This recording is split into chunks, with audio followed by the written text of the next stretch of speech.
Awesome. Hope you all can see my screen. So, welcome to Multimodal Weekly. This is a virtual webinar series hosted by the team at TwelveLabs. For those of you who are new, we a startup focusing on building multimodal video understanding AI. This is a community initiative that we've been hosting over the past 3 years. On a weekly basis, we gather to discuss various topics. Um, you know, it can be researchers coming in talk about the latest paper in foundation models and multimodal AI. It can be, customers and partners coming in share various applications that they build with our tools in different verticals. And oftentimes community members and developers are talking about different projects that they, play around with, right? From using our tools technology. Um, these are some example topics that we cover in the last month or so.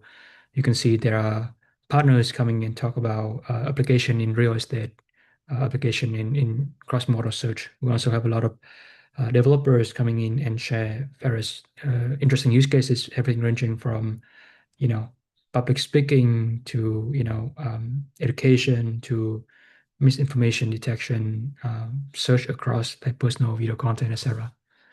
So for today's session, super excited to have three separate presentation, all from our community members, and I think each of them have a very different, unique point of view. So super curious to hear like how the team and the presenters have been building with our tools. First one is Kirk Marple. So he's actually been a community member of TwelveLabs for a long time. So will share with the audience one of his weekend projects integrating our tools into his company Graphlit, and then building it into Dossium. So I think it's an interesting like application that look into multimodal context graph, which is what Graphlit is behind. And yeah, we'd love to hear your insights on how you build that. The second speaker is going to be a group from University of Waterloo. So we got Gordon Zhang, Nathan Lee, and Alan Bui. So they work on Project Horizon, which is an application that they create during uh, University of Toronto hackathon, in which TwelveLab was one sponsor, I think, end of January. So my understanding is this is an AI system that can convert third-person videos into a realistic first-person POV footage. User can select any player in a soccer video and experience the game exactly as that player would see it. Yeah, so very, very exciting and interesting use cases. And then we'll close out the session with a group from UC Berkeley. So we got Kinjal, Aniket, Sumanth, and Rithwik. So they build Agentic Visual Debugger, which is another project that was completed during SB Hack at University of California, Santa Barbara, back in January as well. And the use cases here is actually capturing, screen activity information in real time and translate that into structured data that agents can understand and act upon. So it is really cool because I have not seen any, video understanding use cases in coding agents. So super curious to hear like how this team built it. Yeah, so that's the agenda that we have today. For the attendees, feel free to send your question on the Zoom chat. And then we'll have like maybe anywhere between 3 to 5 minutes of interactive Q&A after each speaker finish. Otherwise, they can answer question async, why all the presentation is happening. So with that, I will stop sharing my screen and I'll let Kirk, if you want to go ahead and get started with your slide. Yeah, awesome. Now, happy to be here. Let me get my screen shared.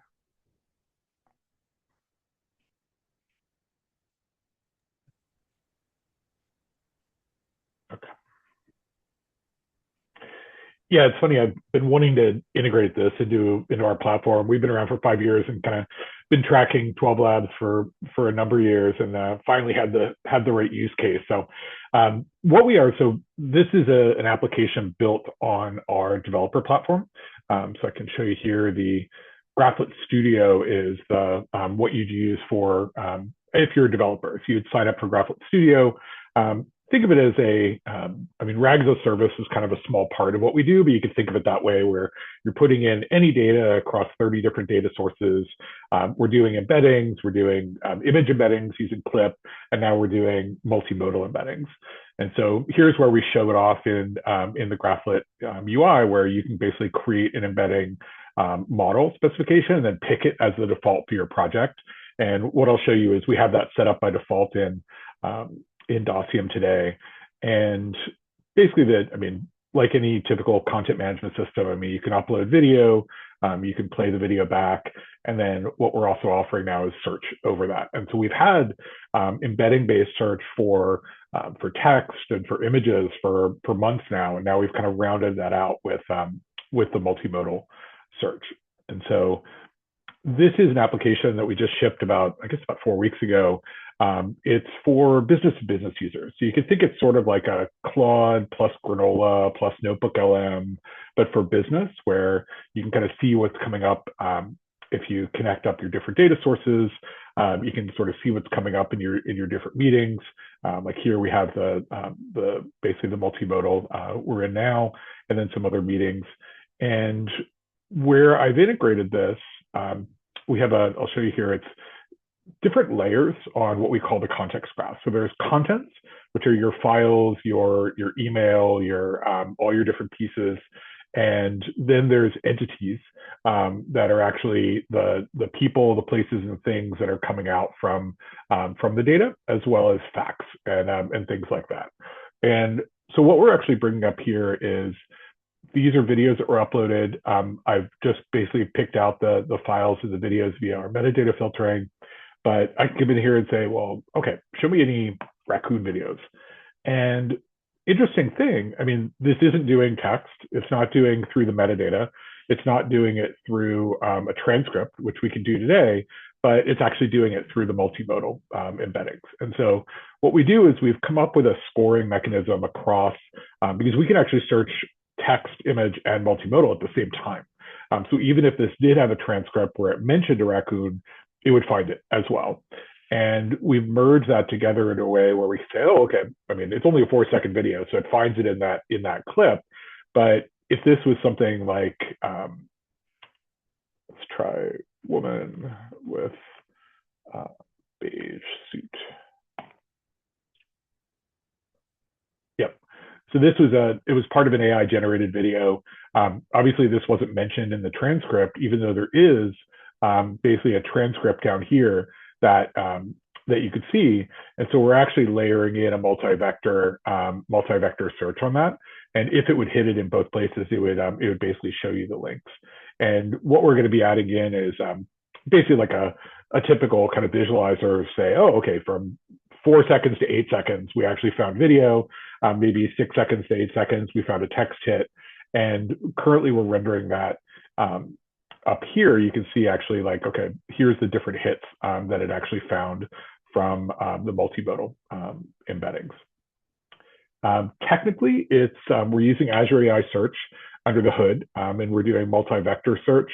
So we had already had a structure for having kind of a root node index for the data, and then what we call shards. And so if you had a transcript, we'd shard the transcript every minute and do embeddings at those chunk levels. And so we could have kind of a hub and spoke model of one root index with hundreds even of sharded indexes around it. And we actually applied that same model to multimodal because it worked really nicely where you already had the clip approach of, okay, here's an embedding for that subclip of the data. Those became shard nodes in our search. And then what we do is when we do the index, the query across the index with vector or hybrid, we basically normalize those shards back to the root. And we say, okay, it's for this piece of content. And then that's where we get this data for when the matches were. So it really, took me a weekend. We already had the underpinnings of the pieces there. And we layered in the embedding creation, that kind of shard to root mapping, and then be able to provide that back to our API. And it was super seamless to pull all that together. The last thing we're going to be adding is basically search similarity search, where you can say, okay, like I think it only works for images right now, but we can basically say, okay, find me anything similar to this. And then this is using an image similarity search through the vector embedding. And we're going to be doing the same for the videos as well very shortly. Yep, that's all. I think it's pretty straightforward. The benefit to us is This now opens up like, hey, we have this recording of a Zoom call. I want to actually do search across not just the transcript, but where did somebody show something on screen? Or I'm really interested in the AI coding agent demo in a little bit, because how do you visualize the like I give a lot of screenshots to Claude Code. How could I just be like, okay, record a bit of a QA test or things like that, and then be able to search across that information. So we're looking at this as really a heart of our system that you can now basically search across all the full multimodality, and really we couldn't have done it without 12Labs. So that's all I got. Awesome. Yeah, thanks, Kirk, for the quick demo. So I guess the use case is mainly for meetings, right? Like meeting analysis and Yeah. just And we started, I mean, 5 years ago, kind of in the built world, like engineering, construction, railway world of like inspections. And we're even looking at taking this application into different verticals where you could be like, hey, I have an inspection report of a piece of equipment, and I want to then do image to multimodal search, like, or even just text to multimodal search. But then I could be like, hey, show me where, I don't know, there's a boiler or like a tire or something like that, and then be able to localize to that, and then be able to pivot on those search results. So we do see a lot of other applications as well. great. And maybe can you also keep a like some quick showcase of Dossium and Graphlit other features? I saw like on hitting on the left side, looks like there's a bunch of other features, right? Yeah. I wasn't sure if I had the time, but really the concept is you can create have your different accounts. So you're basically connecting up all your different data sources. And I was just talking to somebody who runs a bunch of different businesses. Their world, their brain is, I mean, across Google Workspace, it's across Slack, it's across Notion. So this handles all the basically the OAuth connections. So you can connect up all your different accounts, and then we have I think like, I mean, 30 odd, almost 40 now, different data sources that you can pull in. And a lot of what we do is data normalization. So we're automating that ingest, and then we're normalizing it to this context graph data model.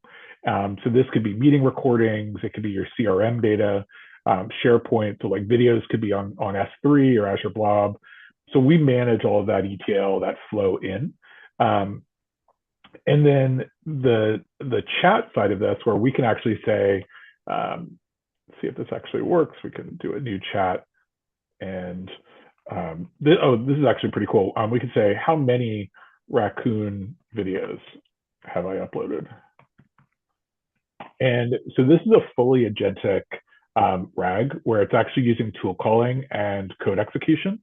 And so what it actually does now is leverage all the search capabilities that I showed you in the other place, but we're actually writing code against our SDK internally, and it can actually then dynamically analyze the data that you've uploaded. So this is where we can say okay, go find me something similar to a video about I don't know, the woman with the beige suit, and then you can tell it to recursively link to other documents or summarize the transcript just in those clips. And so we have basically an agentic visualizer that we can see here. This is all the different steps that were taken. So it actually did a code execution, and this is using Daytona for their sandbox. And let's see, it's actually figuring out its own syntax, and then it tried to do a search. And so all of this is built into the application that the user can actually do analysis over their data. And yeah, now it actually, I guess for some reason, it just found images out of that, but it did find it. So it actually did the search through that, and that's all part of our application. And I mean, it's all using MCP, tool calling, and you can even plug in like other MCP servers. Like even if there was a 12Labs MCP, you could plug that into this, or a Granola or any of those kind of ones. So yeah, so we're leaning hard into agentic RAG based on these search tools that are based on the hybrid search. And then we're adding in, the next thing I've been working on is kind of an OpenClaw, like always on agent sitting on top of this, where you could essentially have a Slack channel or some other piece that you could essentially just integrate with your business and then chat with. I see. Um, and I assume like for meetings you have like maybe like a Zoom connectors or like a Google Meet connectors. Yeah, yeah, we already have. If you set up the calendar link, Mhm. let's see, Microsoft Calendar, it we've integrated with Recall AI, and you can literally just turn on meeting recordings. And so this will just add a bot right to your calendar, and then automatically you don't even need to connect Granola or anything like that. And we even, I mean, I could just do a voice, basically just say, okay, as I'm talking here, we've integrated transcription right in here, so you could essentially just do recordings right into the app as well. No. Yeah, so it's using this is using Assembly AI, so it actually has the speaker diarization already built in, So and then and then that gets ingested automatically into the system. great. Is there any question from the audience for Kirk on the demo? On the demo?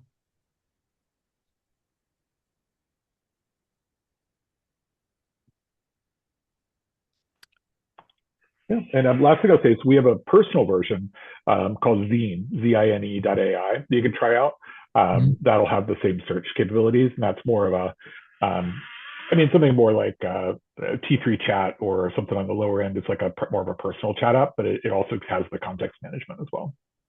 Yep.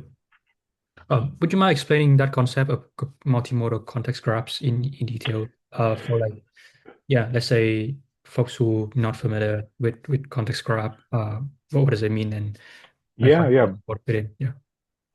Let me bring up just quickly. I just created this little diagram about it yesterday. Let me just share my screen here.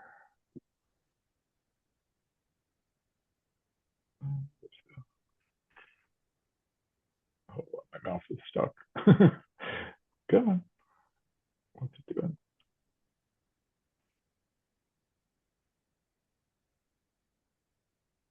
What's it doing? Sorry, I have video, but I have no mouse. Wait, what's going on?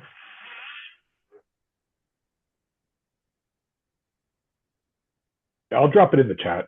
I don't know why. For some reason, Zoom's like locked up, and I can see myself, but I can't actually move my mouse or anything. So Yeah. Um, I don't know what's going on. Yeah, my laptop's kind of locked up right now. okay. What's it doing? No worries. Or maybe you can just explain it in verbally as well. I think that'd Yeah, be yeah, yeah. Yeah. So okay. So that's weird. Um, the concept is, I mean, multimodal context graph. A context graph is really your organizational memory. So it's the heartbeat of what your business does, of what data is flowing through an organization on a daily basis, through Slack, through email, even through code PRs. And the idea of the multimodal is, I mean, there's a lot of RAG systems that just pull together that data, and have classically just say, oh, okay, I can just pull together text or web pages. What we've really done from day one is say, look, I mean, that's actually multimodal. We want images in there. We want audio recordings in there. We want video in there. We even started first as we did 3D and geospatial data, actually as a first class citizen in this. And the graph side of it is the content is a node in our graph, and it's connected to what we call observed entities. So those are the people, the places, the companies. And so I came up with this data model, like, I don't know, 6 years ago, of just, okay, how can everything get represented in the same world? And the value then is you can pivot on things. You can say, hey, like in this meeting, I am an attendee, or say you're an attendee here. I could pivot on that in the graph and say, well, what other meetings have you been in that I've been in as well? What other Slack messages have you written me, or emails you've written me? I can even do web search and based off of that, and pull more data into the graph. And so enrichment is really key into that approach. And so a lot of it is really the data modeling and the ingestion. And now we're getting into originally it was about search and just visualization. Now we're getting into agentic, where we can say, oh, we'll actually use that data in an agentic loop. And that's where we're seeing a ton of the value. And now the next level will be these kind of always on agents on top of that. So it's really the heart of, I mean, more the brain of the system, like an Mhm. Obsidian or like those kind of things. But for businesses, we're seeing a whole ton of different verticals that are just like, how do we manage our context for Claude? Like, we don't want to have 30 MCPs connected into Claude doing this live. We essentially, you connect those into us, we compile that data and organize it in a smart way, and then you're just adding one MCP into those clients. Awesome. All right. Um, yeah, I know that knowledge graph, context graph, this concept has been very, very exciting recently. And you know, I think part of TwelveLabs is also like how can we be that video layer Mm-hmm. for agents, that want to have video understanding capabilities, right? So because most of the time in business there will be other sources of information, whether Yep. it's PDF or presentation or CSV file or like different formats, of course. So I think like combining Mm-hmm. video analysis, right, with document instruction, image understanding all together, and then form like a holistic overview of whatever that person, that entity is, right? Across these different modalities. I think that uh, that's kind of what some of the use cases that we've seen come up quite often recently. Yeah. Yep. No, it's exactly. I mean, that's really our. I mean, we've been doing this for a number of years and just finally hit the sweet spot of this isn't for users, it's for agents, and that's Mhm. where everybody really wants to kind of pull this data together. And so it's been good that, I mean, I've always been kind of looking for that video angle of like, okay, like when, I mean, how can we pull this in? And now it just flows perfectly into this data model. Awesome. All right. Thanks, Scott, for walking us through the first part. Yeah, yeah, I appreciate it. And now my Zoom's unlocked, so just in time. All right. So Gordon, Alan, and Nathan, you guys want to unmute and share your screen? Yep, sounds good. Can you guys all hear us okay? Yep, we can hear you clear. Amazing. Let me share my screen real quick. Uh, oh, give me 1 second. Yep. And if you have any audio, make sure you want to share the share button on Zoom. Got it. Yeah, I'm just going to settings, just making sure that's on right now. Oh, uh, I have relaunched Zoom. I'll join in 1 second. No problem.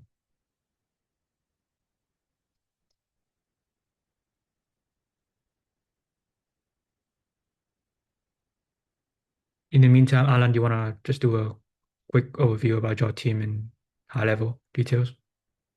Yeah, sure.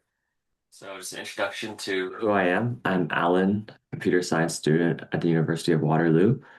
And my other team members, Gordon and Nathan. Gordon is a computer engineering student at Waterloo, and Nathan's software engineering at University of Waterloo.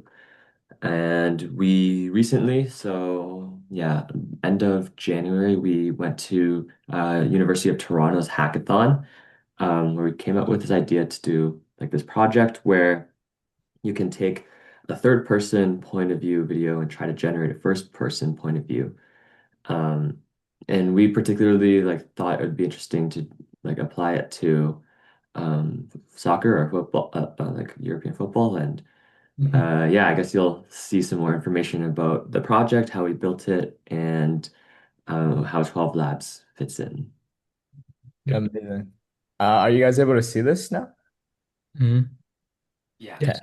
Perfect. Yeah, I think Alan already gave like a brief introduction, but essentially we come to a question that was like, we always see Messi play on the field, but do we see what he sees?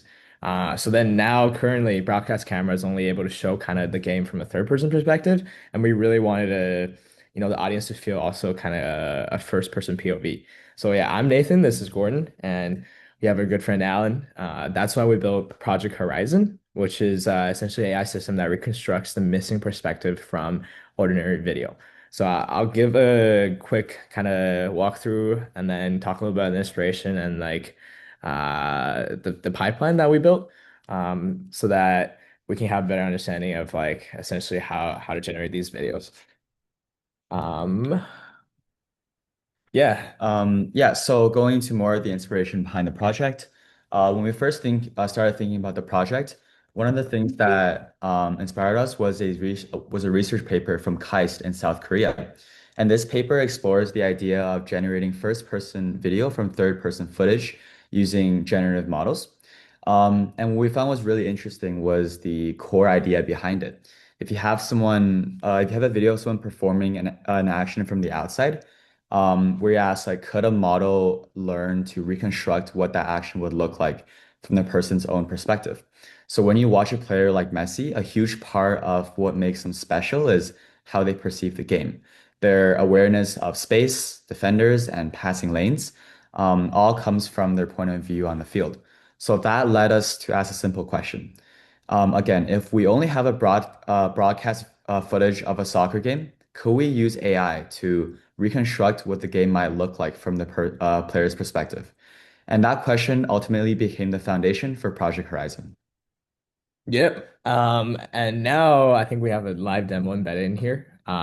This is from the soccer game.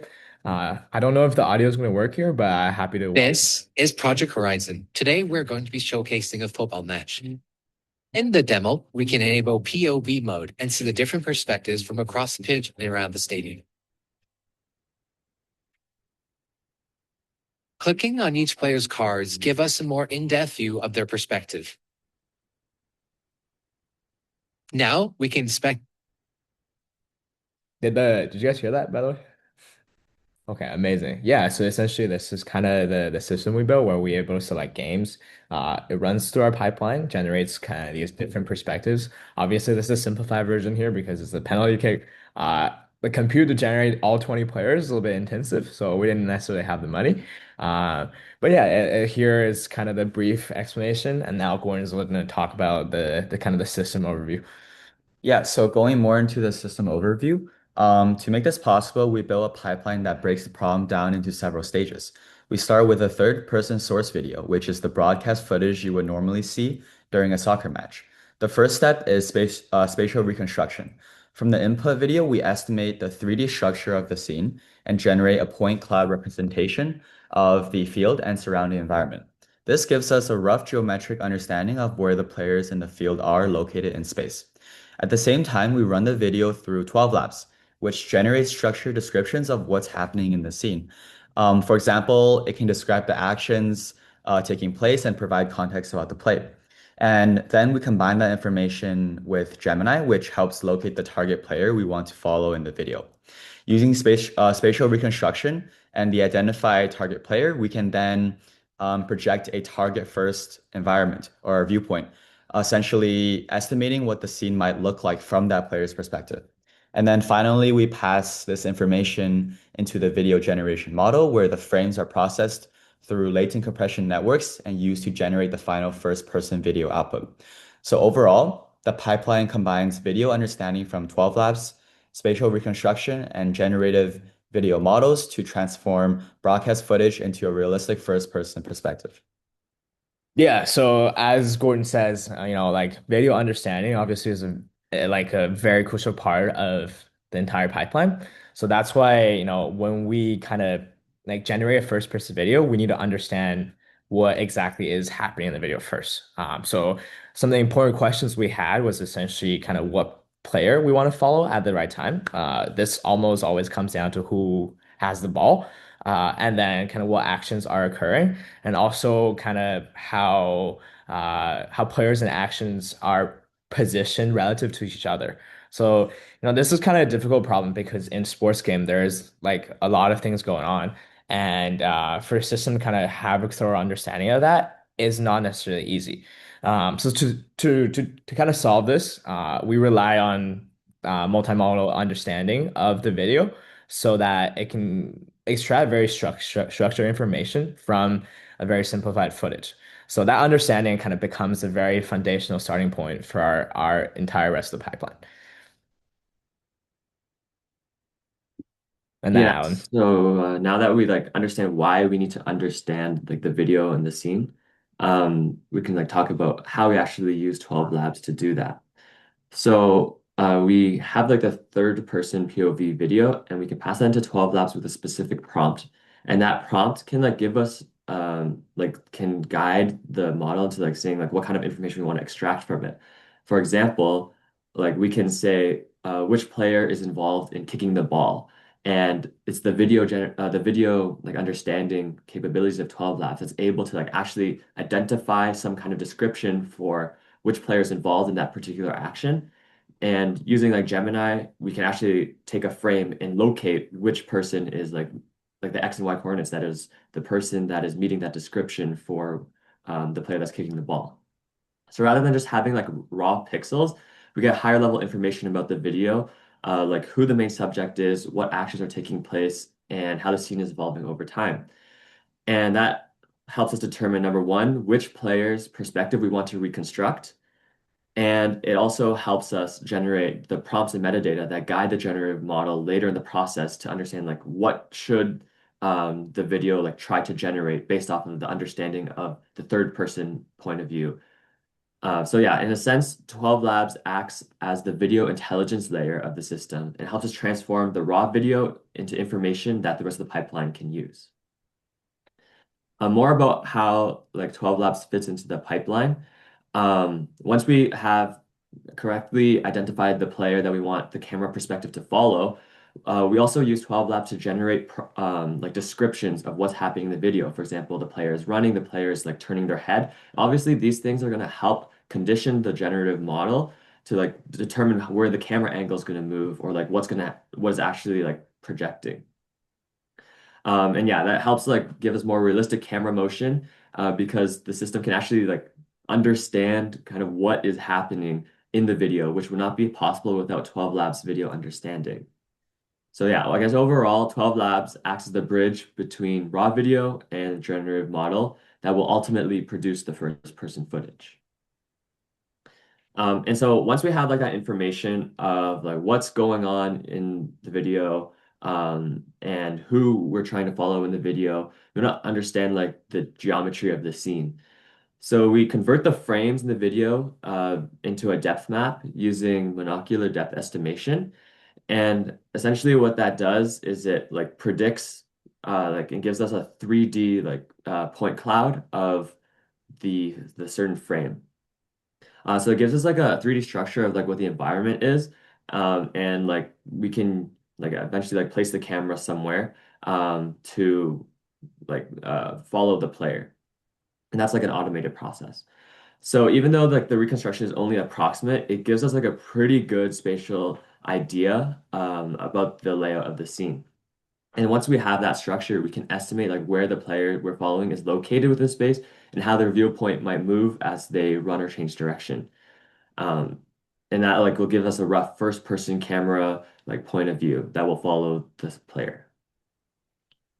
And once we like have like this 3D model like point cloud, and we also have like the player that we want to follow, and we also have the description of what the player is doing in the camera angle. We use WAN 2.1, which is an image to video model with about 14 billion parameters. So like a pretty big model. And instead of like training the model from scratch, which would be extremely expensive, we fine tune it using LoRa. And that's like just a simplified version of what that does is it allows us to adapt the large model by training a smaller set of the additional parameters while keeping like the base model the same so that we don't have to like train that over and over again. So like it makes it a lot more efficient to train our model. And we do that by giving it third person and first person videos and like we pair them together to basically the idea is to give an idea of this is what third person looks like, this is what the first person would look like. So it theoretically would learn how the motion, camera angle, and spatial relationships change when you move from third person POV to first person POV. And at inference time, the model is conditioned on these main inputs and give us like a rough prior generated video and a text description of the scene. And using all that information, the diffusion model like generates a realistic first person video that follows the player throughout the scene. Yeah. So yeah, Alan, thank you very much. I think this is kind of the part we're really excited about in the future, which is kind of where we want to take this. So although we started this project in the context of like doing sports, entertainment, we think the core idea of this extends like far beyond that. So at a high level, what we're doing is constructing first-person perspectives from third-person videos. So I think that problem itself is a very useful one for many applications in AI. Specifically, we're really interested in kind of robotics and embodied AI, which, many of these systems require like a large amount of first person data in order to learn and how to interact with the world. So by collecting like that kind of data is like really hard to collect in real world. However, like using kind of this kind of pipeline, we're able to kind of generate a type of a synthetic first person training data for specifically humanoid robots. So in the future, this is something we're working on right now is integrating this with kind of NVIDIA's Isaac Sim, which allows us to combine kind of the more physics-based simulation with the reconstructed perspective. So we can force kind of physical constraints while also improving spatial consistency and potentially generate, kind of some of the most realistic training environments for robotic systems. So yeah, together this could open an immense like prob opportunities to building much like kind of larger and bigger data sets for all sorts of companies like Tesla and Figure, as well as different kinds of embodied AI systems. Yeah, and I think that's about all we had today. So thank you all very much for listening, and feel Yeah. free to ask us any questions. Awesome. Thanks, Guy. I think this application is one of the most unique one that I've seen. You know, which is, and also the demo I think is like super impressive, but how you can like construct that 3D world. Yeah. I have a question, or just a suggestion. Um, One of the things you might want to think about in the like ports and even like crane world, where they're like to project into a first person project perspective from the crane looking back at things. Like I've talked to some people in that area. It might be an interesting place to look into because they're taking a lot of video. I even had one of the videos I had was even from them where they're just driving by doing computer vision on the like the tractor trailer boxes that they, and to do the projection into the first person from the crane's perspective might be an interesting thing. So it might be something to look at. This is super cool. Like the sports data, if you've looked at Stats Perform, their Okta video, I think it's called, or Opta video is pretty similar to that area, and it's super cool. Really impressive, guys. Thank you very much. Yeah. So you're saying the video will be from not a person, but just the crane. Uh, Yeah, okay. yeah. I mean, if you think of the guys on the ground taking video or images, and then if you could reconstruct that through your point cloud and then do the video gen from the crane's perspective, could actually be some interesting things. So Nice, nice. Cool. Yep. Uh, Uh, excuse me, I have a question. yep. Can you hear me? Yep. That's it. Yeah. Really great project, first of all. I just wanted to know how's the latency on the entire system? Because if this is a efficient system, like I can genuinely see how a video game console like FIFA or something would be interested in looking into this. So how's the latency on the system?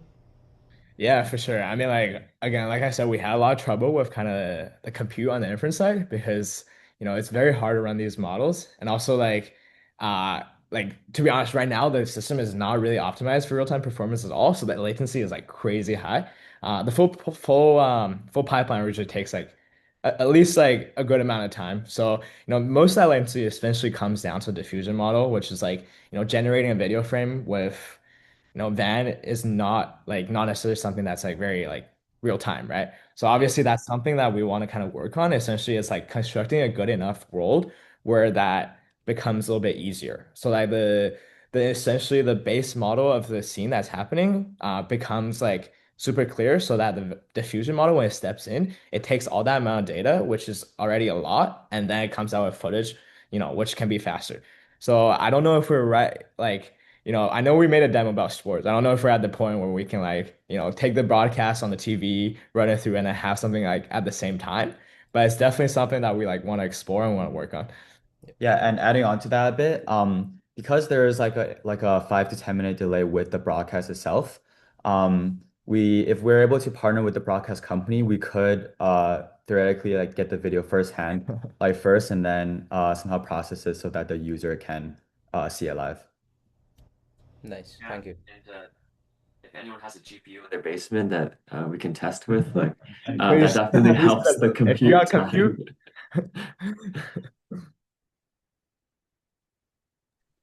Awesome. You know, I like the fact that, there's that diffusion model component in there as well. We occasionally talk with like these video generation companies for partnerships and, just like workflow ideas. So I think this project actually like give me a lot of, great ideas on how video understanding can, you know, work together with video generation for like an end-to-end workflow, right? In a media, in a real like, you know, business use cases, right? Spot in this example, but to your point about robotics, physical AI, and um, you know, other domain in which simulation is an important component. I think like uh, this part is actually um, super interesting and super relevant, right? Because you need to understand the footage in order to construct high quality footage. Exactly. Right. That's why again, like that's why we mentioned a lot about TwelveLabs because I essentially like the initial results we had of just feeding the video in and constructing it off of that way was not very good.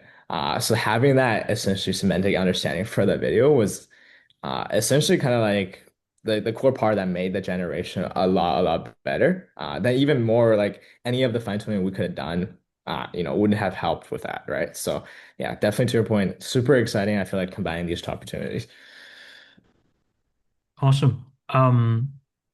Okay. So if you have any more question for Nathan, Gordon, Alan, feel free to put it on the chat. And yeah, thanks guys for presenting. Thank you guys so Um, much. yeah, so we got about less than 50 minutes for the final group. Yeah, you guys wanna go ahead and get started?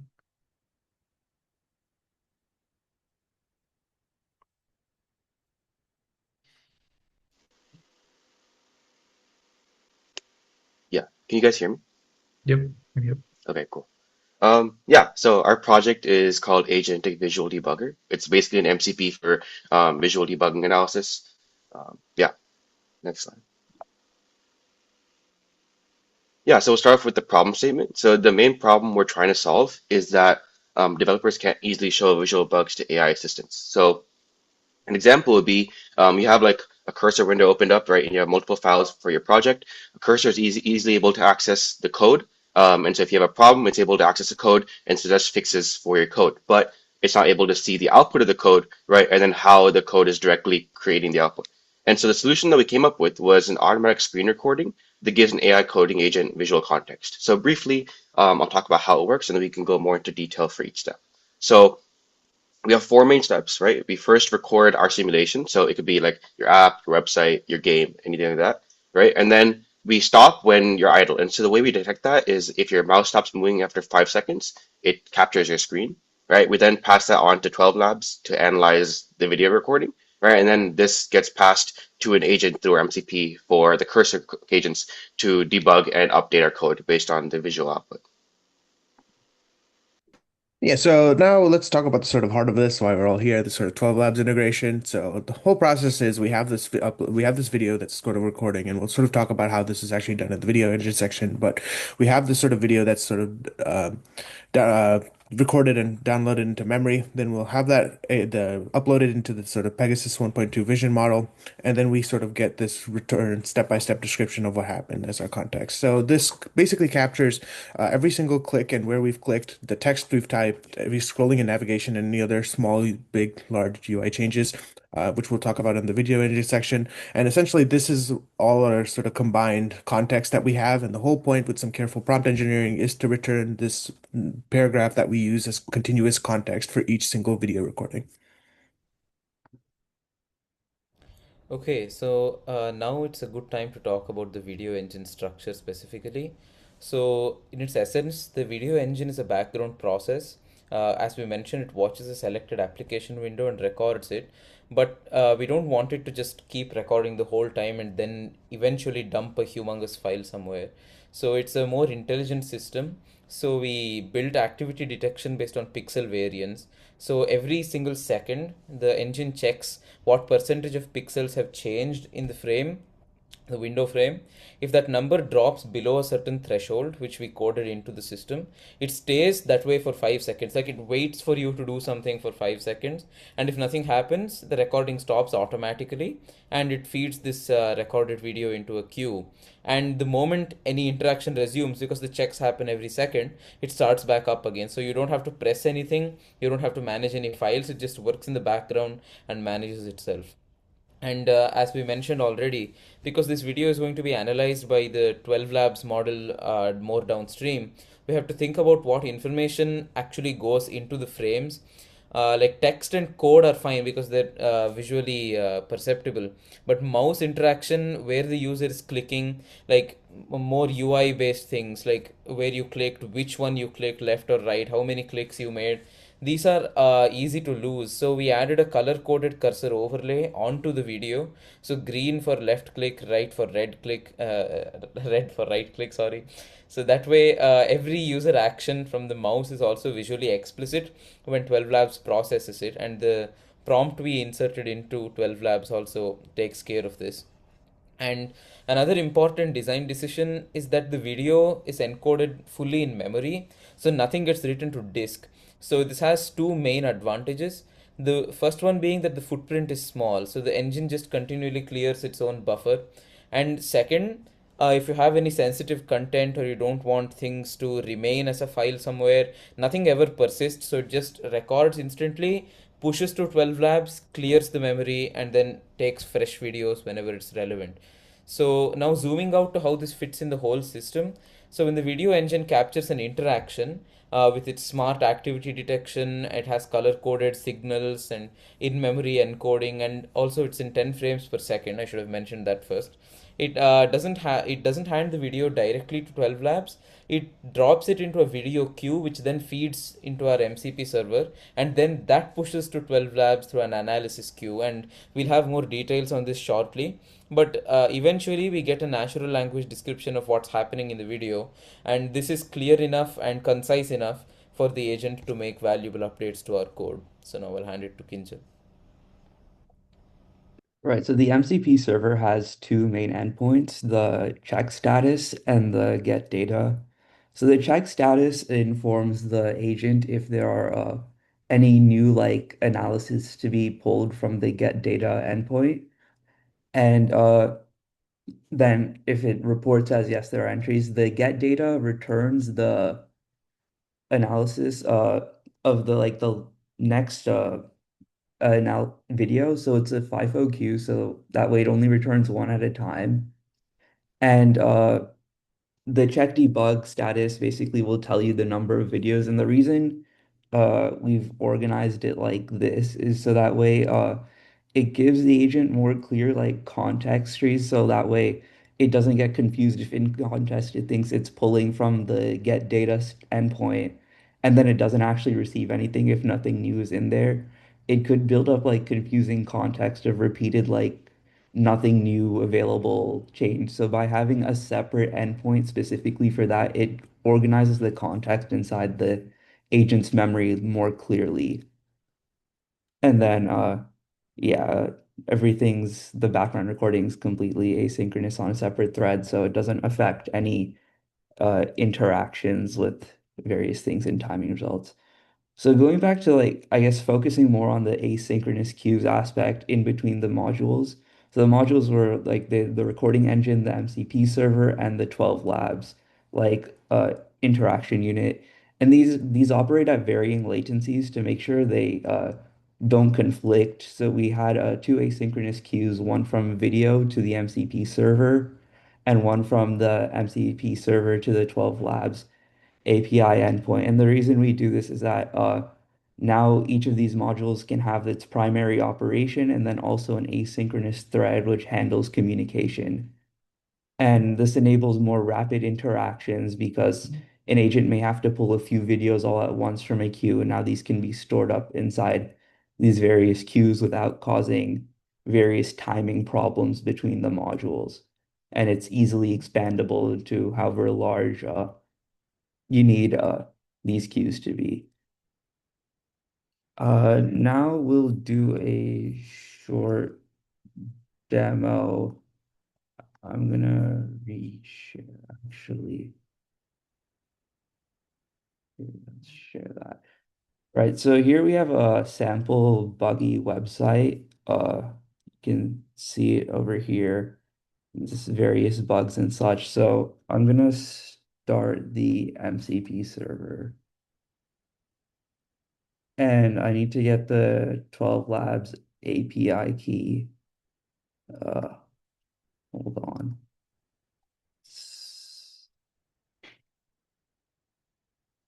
So I lost my API key. Sorry, hold on.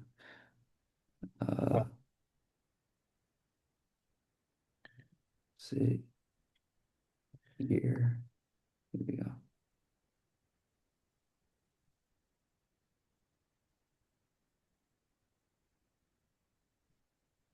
Okay, here.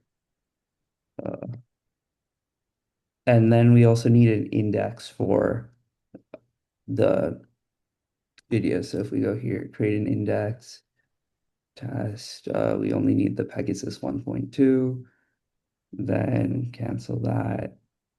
Now if we go here, index info, copy the index, put that in here. So now this is starting up, and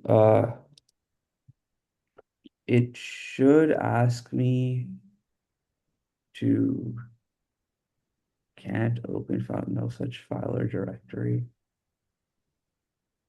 Oh, I'm in the wrong folder.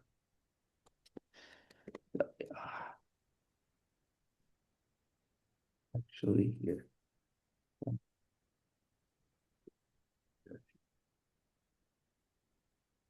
Oh. Okay, this doesn't seem to be working very well. I'm gonna try pulling up a video of a demo we did earlier. Sorry.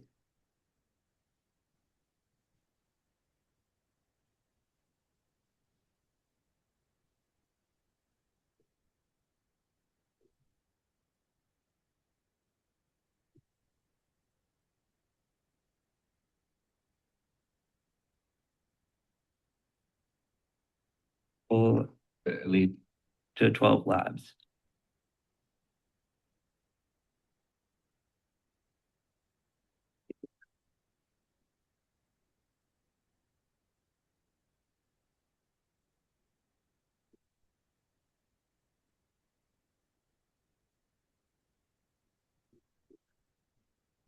Okay. Right, so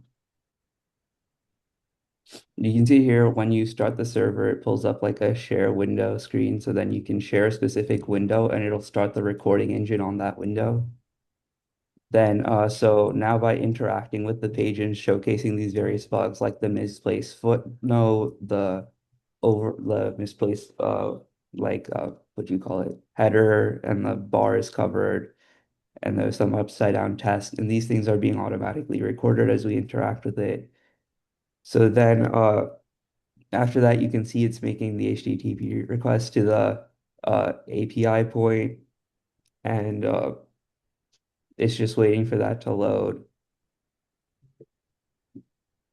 And I think this takes a while, but if we skip to about here, so we get the final request that the thing is done. So then we tell the agent to check the visual MCP for bugs to fix in the web page. Or I guess we're still waiting.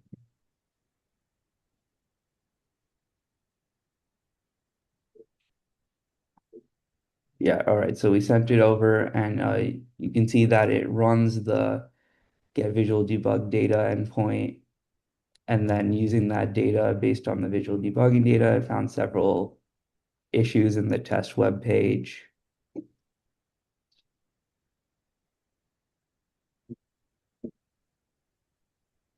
and now it's like working using the information from the like 12 labs analysis along with the HTML to like diagnose and fix all the bugs. So then it found some bugs and then we allow it to edit all of those.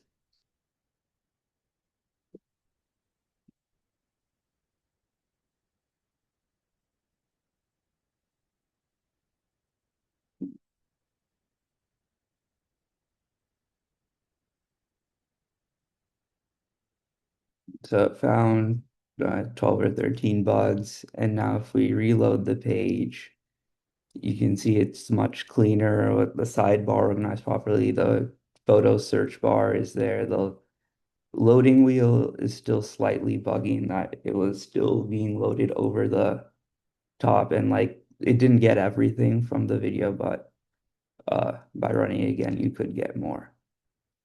But yeah, that's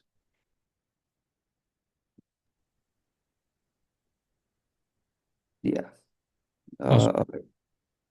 I guess we had one last slide.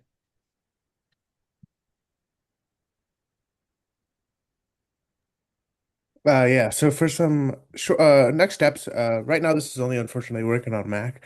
So we want to sort of extend that to Windows and Linux. We want to make some more settings configurable. Right now we can only share one screen at a time. So we want to sort of configure this to make to allow us to record multiple windows. In the long term, we want to have some real-time analysis. So right now, unfortunately, we have to record a video, then send that through this 12Labs API thing, and then go through the whole context thing. We want to just sort of cut that middleman process and immediately go to the real-time analysis. We want to extract the text straight from the screen because right now we get sort of a picture of the text, which can get a little inconsistent and buggy. So we want to just actually get text. We want to be able to auto-detect errors and connect to bug trackers for more efficient bug tracking. And then we want to extend to a broader range of real-time feedback applications and other devices. Thank you. I also wanted to add here that the Agentic Visual Debugger approach answers one of the ancillary questions that open-ended questions that Kirk had raised in his presentation. Just wanted to add that. Awesome. Yeah, really cool, really cool. Any question? Let's take maybe like 2 3 minutes for finalizing. I just got a quick question. So like in terms of how like the debug actually works, how does the system kind of move from the observation that they see and then goes to back to kind of the root cause for it? Because like is it like how do we kind of reconcile the stuff that's like is the front end issue? Is it like something with that type of thing? Right. So, I mean, I guess it depends on the agent and how it ends up deciding to do things, but the idea is by cross-referencing the visual output from 12 labs with what it can see inside the code itself, it can like come to better conclusions than if it was just like traditionally it would just look at the code. So it it's all up to the agent and like its thought process on how it wants to actually end up handling that, but Got it. it's just supposed to provide more information. Got it. Yeah, I'd Interesting. like to add, yeah, Sorry. the main point is that like it just gives extra information, right? Like Kinjal was saying. So if there's nothing wrong with it, then the agent, the cursor agent or whatever code editing agent would just ignore it. Otherwise, it could use that um, in case there might be bugs in the visual aspect as well. Got it. Yeah, that makes a lot of sense because I always drag like images into the prompt and then do stuff like that, right? So yeah, that's cool. I think you probably touched on this, but again, how did you guys like represent the changes in the UI like over time? How do you persist kind of the memory through like the scroll and then the clicks and then like make sure everything is consistent in one timeline? Right. So, I mean, that aspect is mostly contained inside the 12 labs analysis, given it's a video with whatever temporal thing. So the 12 lab analysis should give you like a time ordered chronological like explanation of what's happening visually. And then we're not really doing like any consistency across multiple videos right now, but uh, that's probably something to look into in the future. I think the Yeah, bare minimum would be like the cursor agent itself would have some sort of like memory right? Since like it has it with chat, it should also have it with the video input as well. So like that's like the bare minimum that we're doing. But then like Kinjal was saying, it'd be like cool to add stuff on top of that. Yeah, Awesome. this is super cool. I think that the before and the after I could see. I mean, I'm a big Claude Code user, but having the ability to record like my UI and then I do an update and then like diff, I have a diff off of that. The question I actually had too was, are you sending screenshots of that video to the model as well? Because I think even on top of just what TwelveLabs could do, it essentially could do it like analysis. I mean, OCR, but also analysis. I was curious if that was part of the process as well. We didn't really do that, but that does sound like a pretty useful idea to really add on top of the actual video description. Yeah, I do the same thing of like just taking tons of screenshots and dumping it in the context. And it's, I mean, but it's having that delta over time, like you guys, other guys were saying, is like the missing piece. So this is super cool. Yeah, we could also look into like taking automatic timed screenshots, getting another agent to describe it in a model friendly manner and feeding that to TwelveLabs and then getting some inference from just add another model into the mix and see what happens. Yeah, I mean, if you guys want to hit me up, I mean, just having something that can store the video, if you want to, I mean, this is all local, but I mean, that's essentially our part is like, if you were just dumping these to something, it doesn't have to be us, but some data store, and then could be like, oh, go grab me from the last 20 minutes, or what was this look like yesterday? I think there's a whole layer of just, but you need something to store that context in. But it's super cool. Yeah, if we could help at all, just let me know. Thank you. Okay. Thanks, Al, for presenting. I think it's a very unique and interesting use cases. I mean, we also like from a developer experience point of view, we have like these are the things that like my team also working on. You know, building MCP server, building Cloud Code plugin on top of TwelveLabs so that like developers like yourself can just use this coding agents, right? And then interact directly with our models via natural language query. So, you know, within that plugin, right, the way we designed, like in the skill file, we have this ability to accept image input, right, for things like entity search, compose image retrieval, etc. So I know that like that's a pattern that people do a lot. I think the next step is actually like, you know, throw in the MP4 link directly onto the Cloud Code terminal, right? Where it can actually like that does the analysis on your local file. So yeah, that is super exciting. And actually on that note, I'm just gonna throw in the chat the repo of our plugin. So if you want to play around with it, you know, at some point in the future, I'm would love to get some like initial feedback and adoption. You know, so for our future hackathons, whenever developers, you know, try to understand it, I can just like tell them, point them to the plugin, and they can just play with it. Awesome. So that yeah, thanks everyone for presenting today, and that's the end of the webinar. All three very different presentation on various use cases with our technology, and yeah, so the recording of this session should be available on YouTube at some point in next Monday or Tuesday. I'll be sure to share that link with you all so you can, you know, share that with your friends and colleagues. And yeah, we run Multimodal Weekly on a weekly basis. So, you know, throughout the month of March, there'll be more sessions like this on Friday that feature various use cases with our technology. So people found this interesting and want to learn more about how other developers are using our tools. Good luck, you have your joy for future session. Yep. Thanks, Kirk, for sharing the details. And yeah, join the Discord to connect with other developers as well. Thanks, everyone, and hope you have a good rest of your Friday. Yeah, Cheers. thank you so much. Very much. Thank you. Thank you. Bye.